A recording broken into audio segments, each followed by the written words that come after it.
Hello, everybody. I want to welcome you today to the NICU Dad Discussions. Today's guest is Fabian Tejedor. And Fabian, I want to first of all say thank you for coming on here and being willing to share your story. We really appreciate it.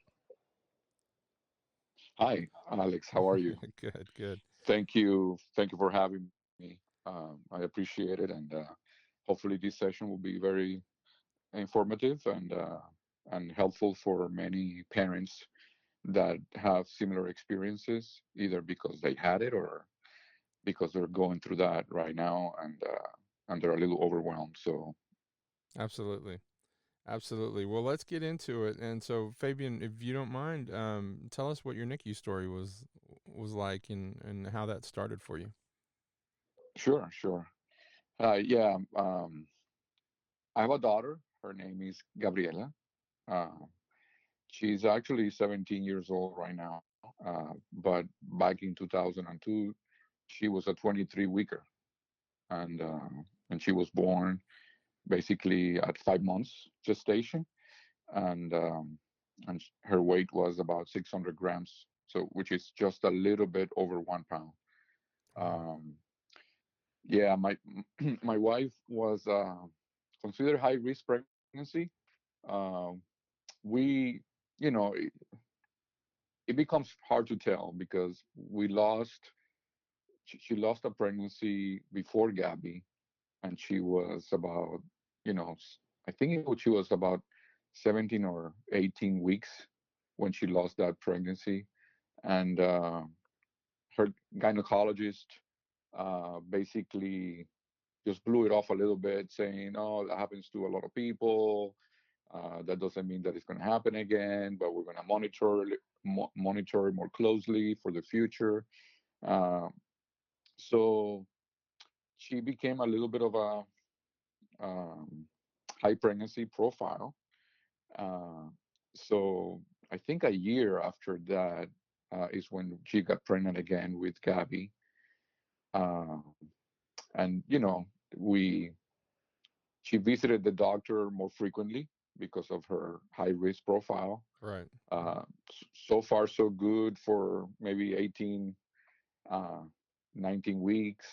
You know how it is. We were so nervous because of the horrible experience of losing the first one, Mm-hmm. that when after after 13 weeks, we were just uh, every week that passed, we were like, wow, okay, one more week. But so I feel bad for my wife because you know it was she never had a normal pregnancy, and she Right. was so full of dreams and illusions about you know seeing her belly grow and all that. But anyway, we went to she was 17 weeks, then 18 weeks. uh, the doctor did a I believe the doctor did a checkup on her cervix, and the cervix was a little thin. uh, it was and based on the studies, uh, they recommended that we basically suture the cervix and close it down, Mm-hmm. um, to try to help hold the the baby in the placenta as much as possible. She was not having contractions yet, but just by having the cervix so thin that they recommended that. So we went ahead and she had the procedure. Um, it was not very invasive. After that, we went home, and that was at 18 weeks, 19 weeks. We were doing okay. She was, I was trying to take care of her. She was trying to keep it easy in terms of doing any type of physical exercise or walking for too long or doing things like that. And then little by little, we went to 22 weeks. But again, every week was like, oh my God, you know, it was not an enjoyable process. Just forget about the baby being born, just the pregnancy part of it because Mm-hmm. we were always like so hesitant Right. and so nervous about it, right? Right. Too scared to Um, enjoy it. yeah, Yeah. exactly. We were not really enjoying it, but once in a while we would forget about it, and she would enjoy her belly growing and all that. But then all of a sudden, like around I think 22 weeks, she started having contractions, and she felt the contractions, and she could tell exactly what it was. And so immediately we called the doctor. The doctor told her to go to the hospital immediately, and that's how our NICU story kind of started. Um, Basically, they admitted it to the hospital, and then, you know, they had to monitor her cervix because the cervix was closed, it was sutured, and we didn't want to have the baby rip it off by just trying to come out. You know what I Right. mean? Right. So it was very, very, very difficult. The doctor said, well, at this point, there's two main things we need to do. The baby's coming, and she's very premature. What we can do right now is try to hold the baby in as much as possible, and we're gonna give you, um, I think it was magnesium, Mm-hmm. injections of magnesium to be able um, to hold the contractions and try to stretch the pregnancy a little longer. At the same time, they were giving her steroids to try to help the baby develop a little faster, like especially the key organs like the lungs, you know, Mm-hmm. and things like that, because at 22 weeks, 23 weeks, not many things were fully developed yet. But Mother Nature, unfortunately, uh, had a different plans, and the baby was coming. So at 23 weeks, they had to take her into surgery to first cut the suture of the cervix and just let the baby come out, and see what the future will hold for us. Um, so it was a very difficult, extreme, nerve wracking, and draining experience. Gabby was born in October, and we were in the hospital for 4 months. Uh, it was it was a nightmare that I don't wish it on anybody. Yeah. Um, and you know, the doctors, they have to be honest with you. So immediately they basically told us that the baby was too fragile. Uh, Now, science has evolved a little bit, and now babies have a little bit of a better chance to survive at 23 weeks or 22 weeks. But back then in 2002, uh, you didn't you didn't have a lot of success cases like that of survival. So the doctor said that her chances were very low, but that they were going to do the best they can to try to allow her to continue to develop outside, in the incubator. Um, but there's a lot of risks, and we will talk about them, little by little. So after that, we we became like zombies, because we didn't know where we're going. We didn't know what to expect. It was a very difficult time. We were we kept on blaming ourselves for the failure of not being able to deliver a healthy child, and to force our daughter to go through such extreme, painful process. Yeah.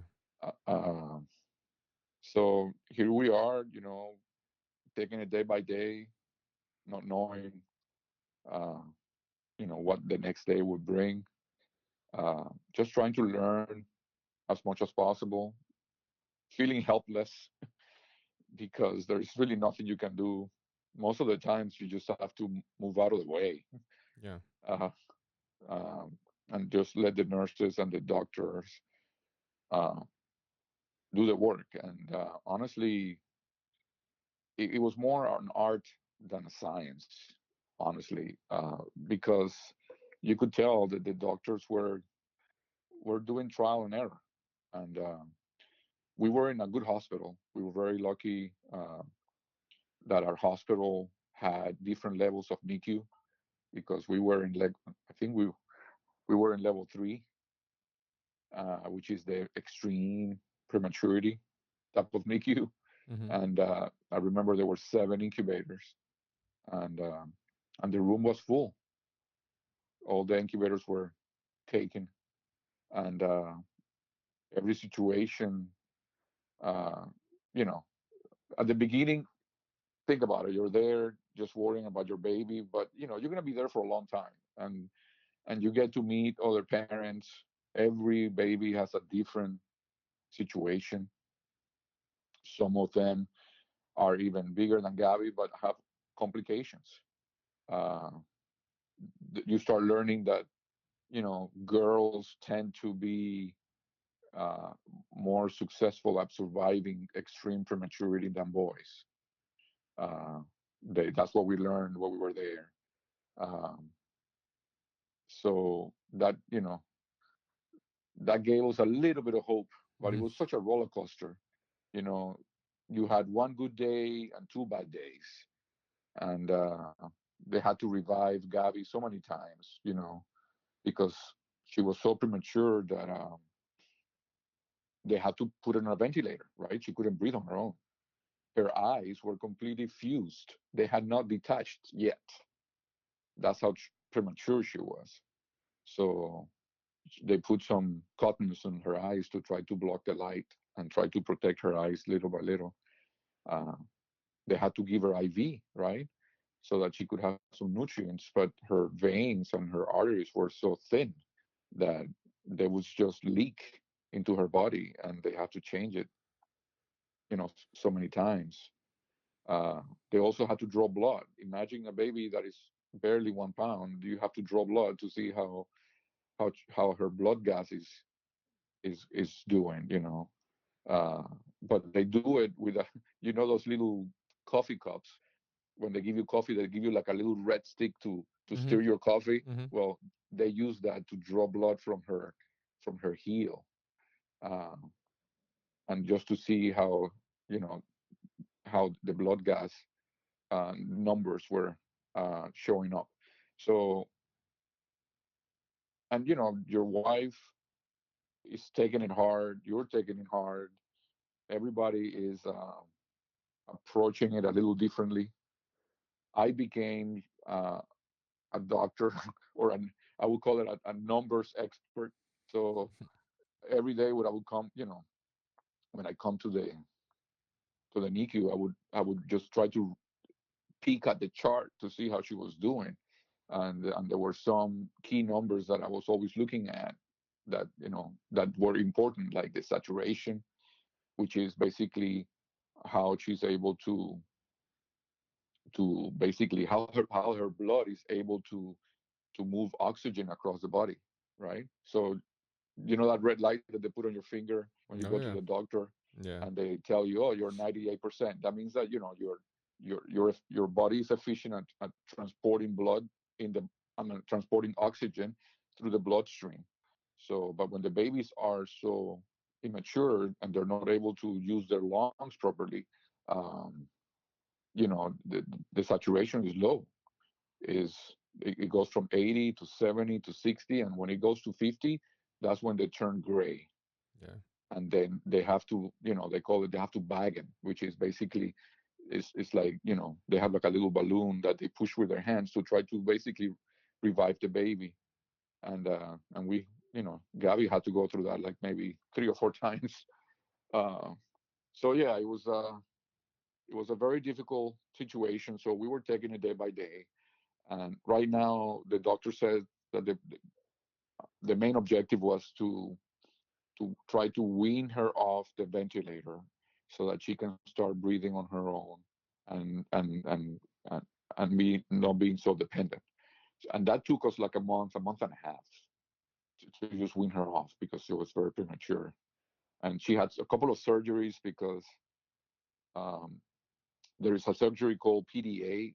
I think it's Mm-hmm. called patent ductus uh, arteriosus or something like that, which is basically there is a little artery that connects the lungs to the heart when the babies are in the in the belly, right, in the placenta, and uh, and that's needed because the babies are not breathing air when they're in the belly. But when the baby is born, there is a hormone that takes care of shutting that valve down because it's no longer needed. Now the babies are breathing differently, and uh, and that helps with the blood flow. But when they're so premature, they don't have that hormone that they need to develop. So the doctors have to go in and just clip it with like a little clip, because if not, the blood pressure is too low, and the babies wouldn't survive. So that was a crazy surgery. They Yeah. had to bring a cardiologist from one of the hospitals to do it, but it was inevitable, right? Um, they have to go in, collapse one of the little lungs. Imagine the baby was like, a pound. This was in her second or third week, not really. Wow. She, it was not very far into her life. So they have to go in and collapse the lung, um, clip the artery to just shut it down and don't not let the blood flow through that anymore, and then suture her. Um, and But the doctor said that the surgery was successful, the baby was stable, and then we just kept on our journey, right? And we met other parents, and that had babies there, and we became friends. It was, it was like a little fraternity of scared parents Mm-hmm. that are going through a lot. Um, and unfortunately, during the first month, you would see that some of the babies that were there with Gabby, that they wouldn't survive. They just had complications overnight, and they were no longer there. Uh, at the beginning, they tell you they were transporting them to another hospital, but after a while, you're there for so long that it becomes obvious. Yeah. So yeah, it's a really roller coaster. It's like going through a minefield, not knowing if you're gonna step on a piece of mine one day and it's just gonna blow up. But we were hopeful. We were looking at the numbers. The numbers were getting a little bit better. I think that the doctors and the nurses, and that supreme being that we have uh, watching over us, together they did an incredible job. And Gabby most of all. I mean, our Gabby, and I'm sure many babies out there. I mean, there's incredible fighters. They just fight for survival. I cannot imagine the pain that Gabby had to go through during those 4 months just to survive, to deal with all the poking when her skin is so sensitive.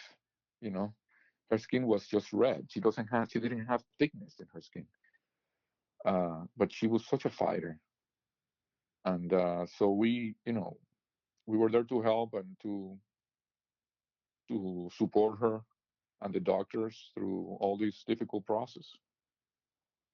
And after a month and a half, she was able to uh, overcome the ventilator, and so she was she graduated into the cannula, Mm-hmm. Mm-hmm. and then little by little she was doing a little better, then she was doing bad. It was just back and forth. um, and after 2 months or almost 3 months is when the doctor started talking about possibly doing uh,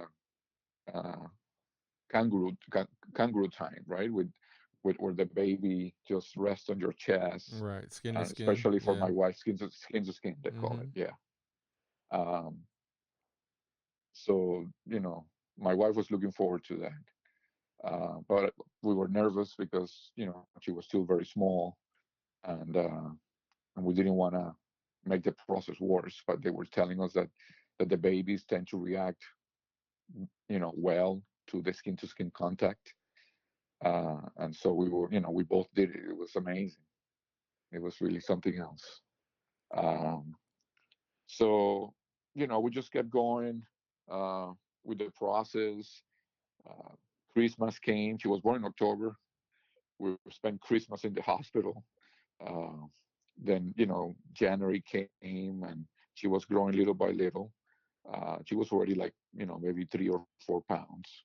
And towards the end of January, uh, she was already breathing better, uh, very little oxygen. The saturations was a little better, not perfect, but better, right? Uh, the doctors told us that typically the lungs continue to develop during the first 2 years of life.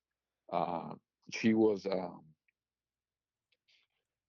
They also told us that the vent had caused some damage on the lungs because it's just it's necessary, but it creates some damage that really affects some areas of the lungs. But they basically mentioned that the further development that they were going to have over the next 2 years would probably overcome that, and when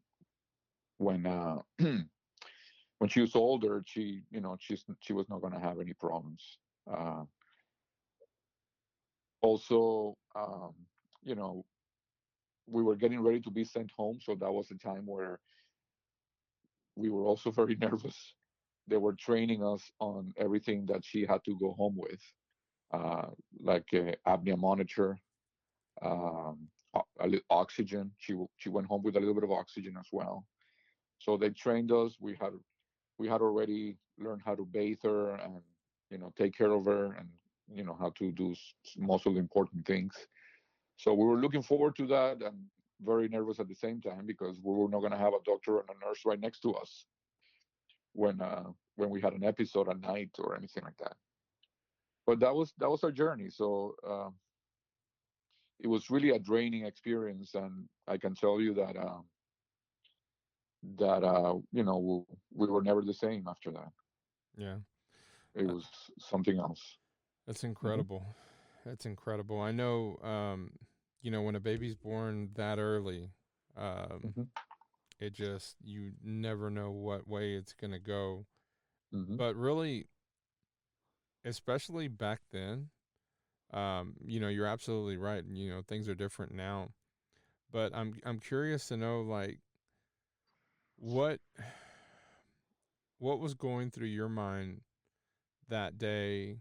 My daughter was born at 27 weeks, and I know what I was thinking when they were saying, we're going to have to go and have an emergency C-section. What was that like for you with you guys being so early in the pregnancy? What was going through your mind when they, were telling you this baby's coming? Yeah, basically, when we heard the baby was coming, you know, my wife started crying. Uh, she just didn't believe she was going to survive. I was also, thinking that is she was too early. It's too early. She's not going to make it. And it, the main thing that came through, really that passes through our head at the time was, just praying to God and just saying, we just want our baby to be happy, and if you know if the baby is going to be a happy baby regardless of her limitations and her development conditions, you know, we want the baby, right? We would Right. like to. Right. We pray for the baby, but if the baby, we were just sitting and just thinking ourselves, the baby was going to be so limited and so fragile and with tremendous, you know, medical problems to the point that it was not going to be a happy baby. We just, we were just thinking to God or praying to God to, to make the decision for us and to, and to just take the baby, right? Because we really, you know, We want our babies to be happy, right? Within their own limitations. And if they're happy, we're happy, and we support them 100%. But I really, my biggest fear is to have a baby or a person that really uh, was just not enjoying life. Right. Right. And so that was our struggle. We were just dealing with that in our head, and we were very fortunate that Gabby, within reason, right, she came out okay. She has her limitations, and and and the first 2 years of her life with all the therapies and all the doctors that we had to visit, that was difficult. Every year after that had a lot of challenges, but she was happy, and she was making progress, and she was hitting her milestones, and and that's all we asked for. So we're very thankful, and we're blessed to have Gabby in our life when in her chances of survival was 10%, Yeah. and even with the 10%, she was not going to lead a normal life based on the statistics and the data that the doctors were giving us. Uh, but she's doing well. She's in high school now. She has a little bit of learning disability. She's a shy kid, but she's happy, and that's all we can ask for. That's incredible. So with your fighter that you guys Yeah, had and you saw it, um, yeah, and everything that she went through, I have to imagine one that was very inspiring. Um, I know a lot of NICU parents. Whenever we have a bad day, or whenever things aren't good, or we're just worn down, and we take a look at that baby, and you see them fighting, and that yeah, just motivates you like nothing else. But my my question is, you know, once you had talked about uh, you guys going home and going home with monitors and oxygen and things like that. Um, yeah. how you guys aren't in the medical field, right? I mean, Right. you're not doctors, but now you have this baby at home with this equipment, with whatever challenges she has. What was that like for you? Yeah, it was very difficult at the beginning. Uh, and we had charts, and we created our own little log to it's just like the just like we had at the hospital with different numbers that we will do, because she didn't eat a lot. Hmm. She was just taking the minimum. She had a lot of reflux too. She has all kinds of things. So for us, every single thing became a milestone. When she was when she was able to drink 30 milliliters in one sitting, that was a big milestone. And it's like nothing, but for her it was a big deal. And so she had she had lids all over her, in certain areas of her body with the monitor, and but some that was monitoring her heart, but the machine had a awful alarm noise whenever the Yeah, read was, whenever supposedly the alarm noise is for to basically show that the baby has a big apnea episode. But sometimes, and she did sometimes, and oh my God, it was such an incredible experience, uh, because we were alone, right? My wife and I, and we were not right next to the hospital. But sometimes the leads will come off, and yeah, then it was like a false contact, and the alarm will go off, and we will go crazy. Oh my God, trying to hold the baby and try to, but then we realized that it was just the lid, and so our brains were just like, oh my God. yeah. I, I've But little, I've go heard ahead. that before, where they say to watch the baby, not the monitor. Exactly, Yeah, exactly. So yeah, always looking through the little crib to see if her chest is moving, just things like that. It was just yeah. but little by little, it's incredible how we get used to the, so many things that you wouldn't think you would be able to handle. Um, so our family was very supportive, but they were all, they were very scared of the whole situation.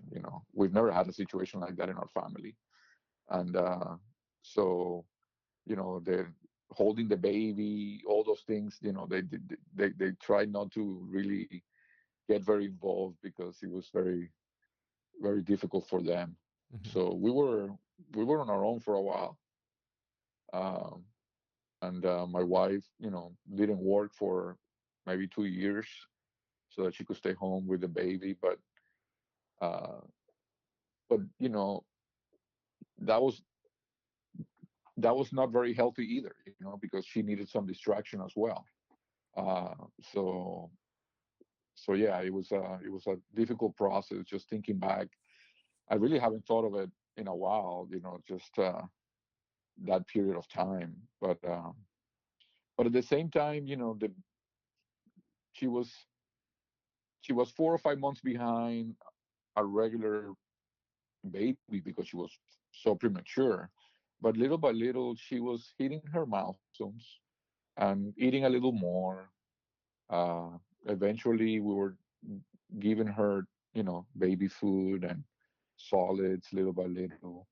We took her to the occupational therapist and physical therapist and speech therapy, uh, for the first 2 years of her life, and she made good progress. Physically, she was able to walk, which for us, we didn't know what to expect. We didn't know what we were gonna get, uh, because it's very hard to read a baby. Nobody, not even the doctors can tell you if the baby's gonna walk or not. We were just there taking it one day at a time. Right. And little by little, she started moving and starting to crawl, and she walked. I think she walked when she was 18 months. But think about it, 18 months for her was more like 13 months, which is almost a year. So she wasn't that bad. Yeah. But so we were always adjusting the clock. We were saying, okay, she's 2 years, but she's really more like a year and a half. Just so that we can adjust our expectations. Um, but I don't know. I don't know how to describe it. It was such an incredible journey for all of us. But like you said earlier, Gabby was such a fighter, and she was a happy baby, and and she's really our hero, our little hero. We have to be there for her, and but we saw that she overcame a lot, and we're very thankful for that. Absolutely. So you had all the therapies the first 2 years of her life, and as other preemie parents know or other NICU parents know, I mean, there's a lot. There's a lot of doctor's visits, therapies, uh, Yeah, everything that we see. I think you guys, I mean, that was great. A lot of times we get stuck comparing our babies to babies the same age. yeah, And, when that delays there, I know I did it. And, I'm like, why isn't our baby walking? And all of her friends, that had babies at the same time are already walking and everything. And it's, yeah, that's very important to pay attention to, and it does make things easier if you do it that way. But absolutely.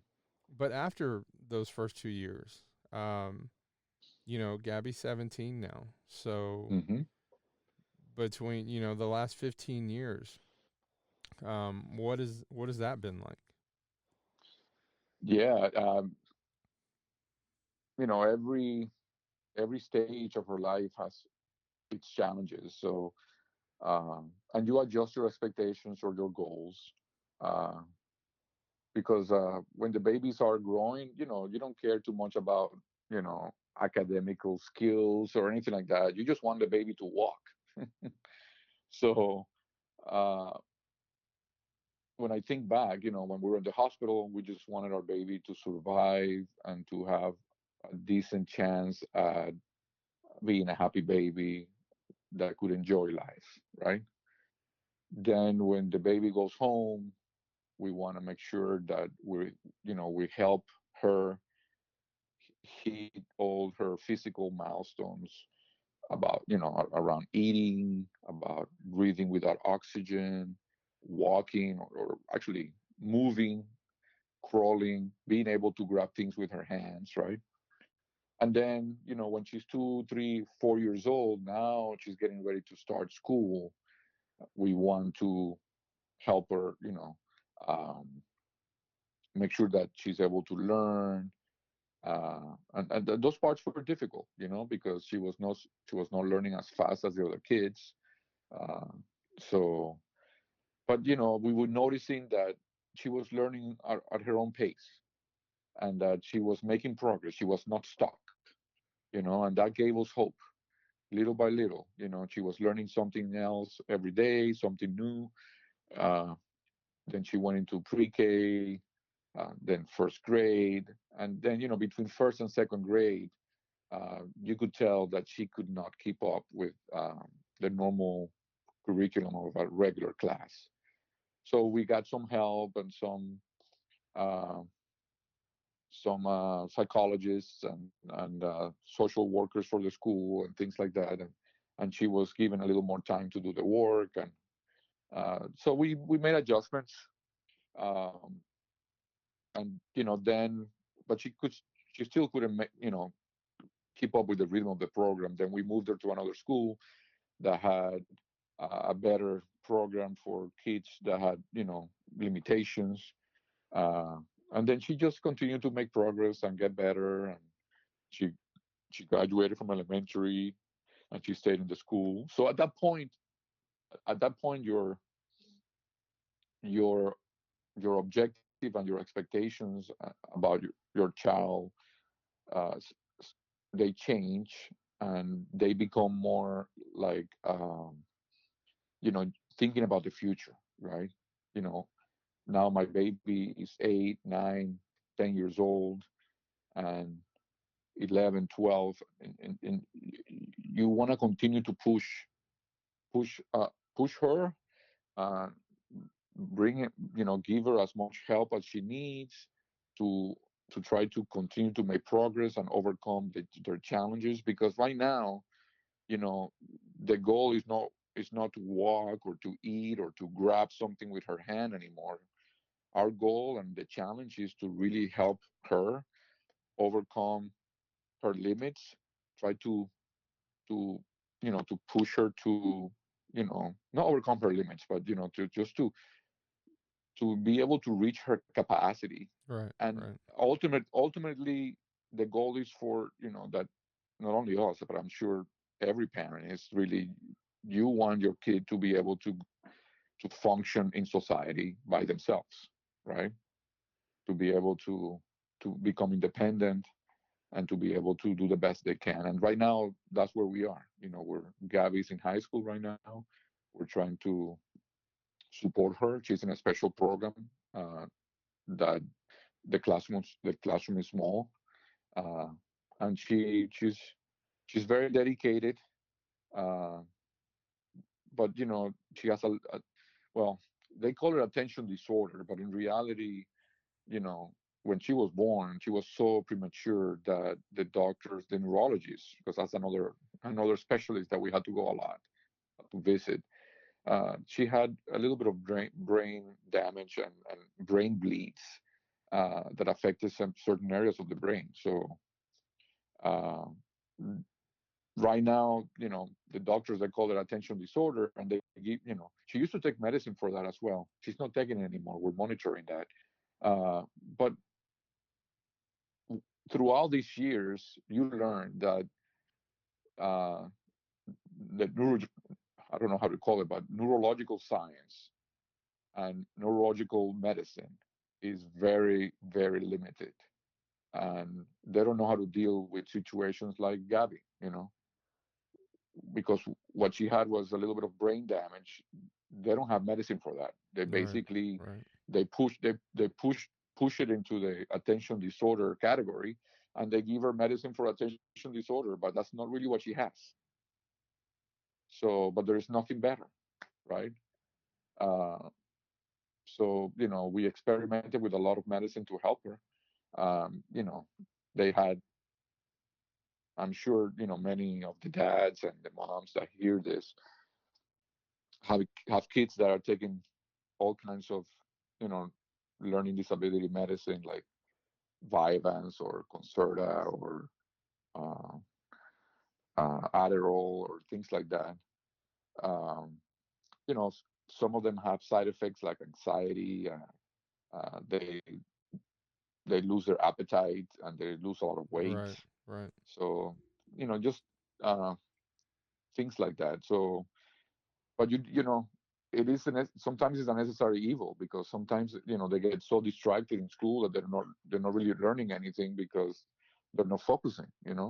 And this medicine is helps them focus even though it gives them some anxiety. So it's like it's kind of necessary so that they can continue to learn. Because remember, the goal right now when you start going through school is that you want to help your child become functional in society, right? So that they can have a job. They don't have to be rocket science, um, but you know we we really want them to be able to hold a job, to be able to feel independent because that's very rewarding, uh, and to be able to have that in their life, even though we're always going to be around to support her. Uh, we just want her to feel normal, and that's really the goal right now.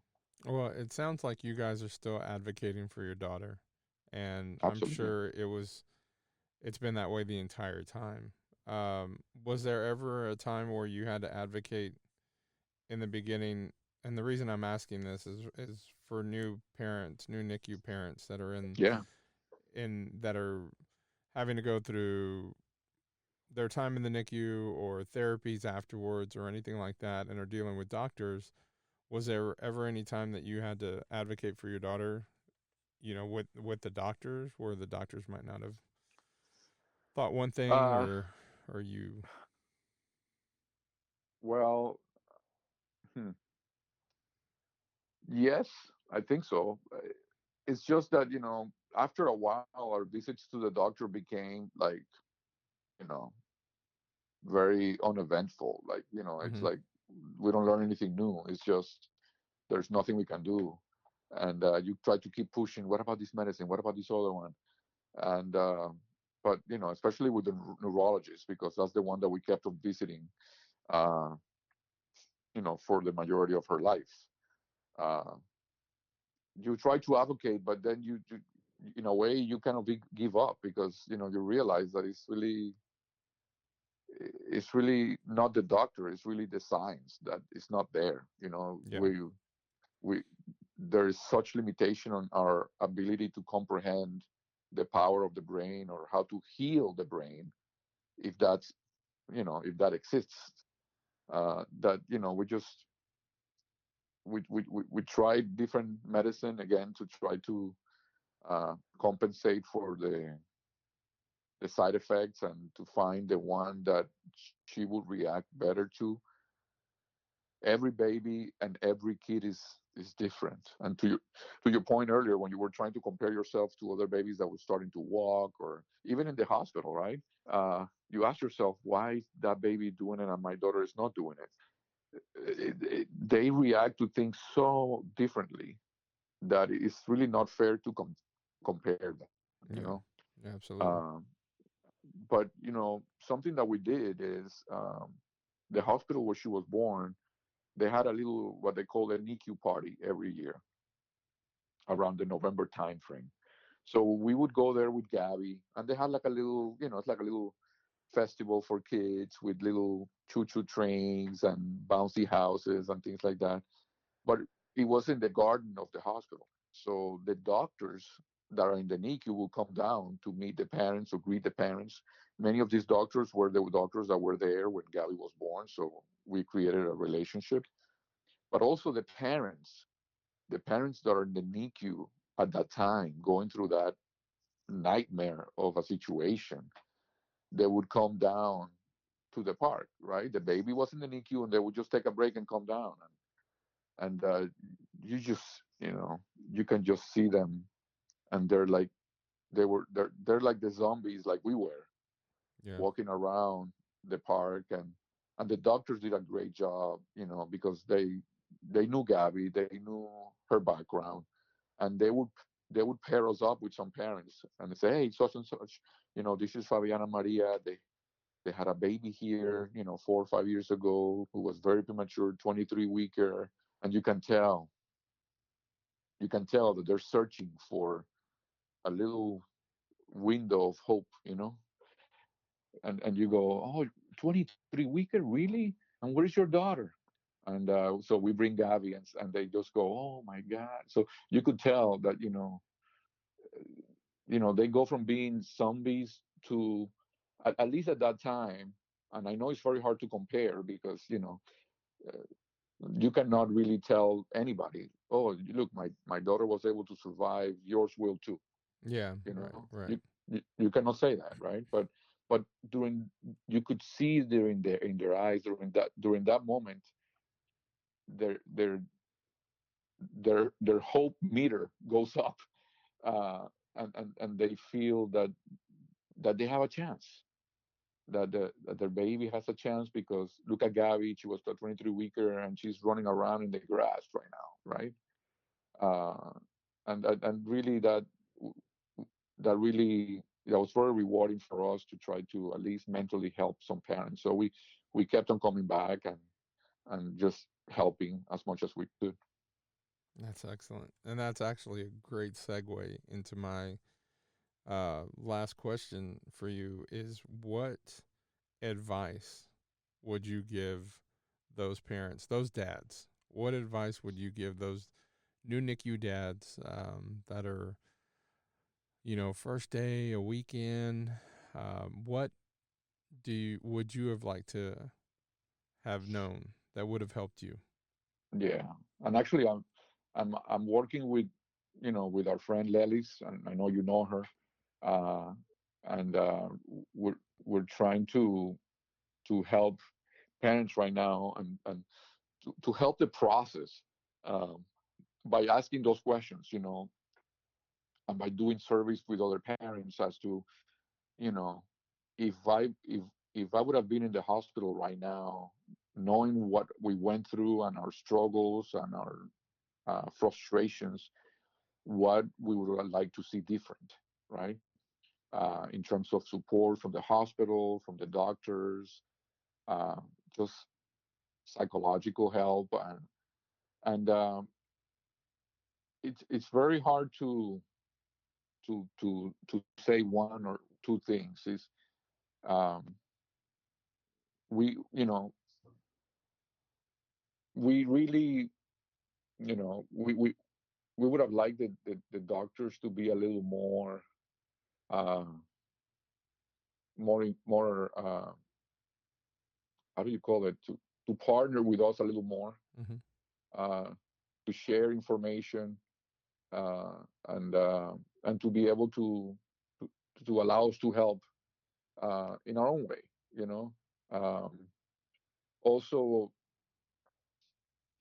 about sharing information, I had to learn on my own because, that they wouldn't share some information. I understand that because, it's very sensitive to be able to, allow the parents to look at all the numbers and all the charts that they have. It's just, it's not, you know may not be the best for some parents. So every parent is different. So what I would, you know for the parents, my recommendation is just try to adjust your expectations. Try to take it a day at a time. When you're in the hospital, anything can happen, but have faith, because the babies are incredible. Your babies are amazing, and they're going to surprise you every day. So you just need to open up your heart, and, to your baby, and to your God, and to the doctors. Try to develop a relationship with the nurses and the doctors, so that they can see how involved you are. Uh, because at the end of the day, they're the ones that are trying to help your baby survive. And in the worst case scenario where they don't survive, you know, it's very hard to try to blame somebody, uh, because the doctors are trying to do the best they can as well. And again, I'm just sharing my experience from the hospital that I went to and the relationship that I developed with the nurses and the doctors. Right? Eh, Unfortunately, not every hospital is the same. Yeah. Uh, and forget about the hospital. Your experience with the doctor may not be the same. Yeah. Uh, so it's really more about the baby, about having faith and just support your baby, let it in your God's hand, and you'll be surprised how incredible the babies are and how much they fight to stay alive, and just grab onto that and take it a day at a time. Don't try to think ahead. It's not healthy for you or your wife. Just take it a day at a time, because it's a difficult situation. It's very, very difficult, and try to find comfort with other parents. That really helps us a lot. Comfort with other parents.